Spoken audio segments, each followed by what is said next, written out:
রথযাত্রায় ঘোর বিপত্তি, রথ থেকে পড়ে গেলেন বলভদ্র। পুরীর মন্দির থেকে মাসির বাড়ি গুন্ডিচায় পৌঁছতেই ঘটল বিপত্তি। রথ থেকে নামাতে গিয়ে পড়ে গেল বলরাম দেবের বিশালাকার কাঠের মূর্তি।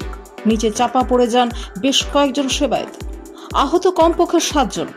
তাদের উদ্ধার করে হাসপাতালে নিয়ে যাওয়া হয়েছে। এদিকে বলরাম দেবের মূর্তি পড়ে যাওয়ায় ভীত ভক্তরা। ইতিহাসে প্রথমবার এমন ঘটনা ঘটল।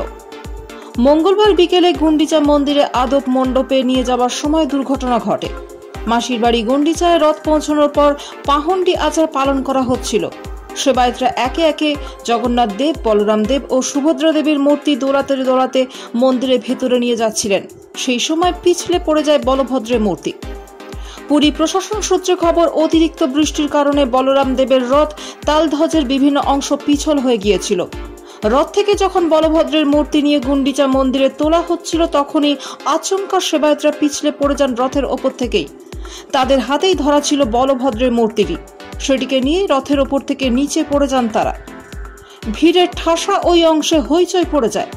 প্রথমে মূর্তিটিকে তোলা হয়, তারপর সেই মূর্তির তলায় চাপা পড়ে থাকা 7 জন সেবায়েতকে উদ্ধার করে হাসপাতালে নিয়ে যাওয়া হয়।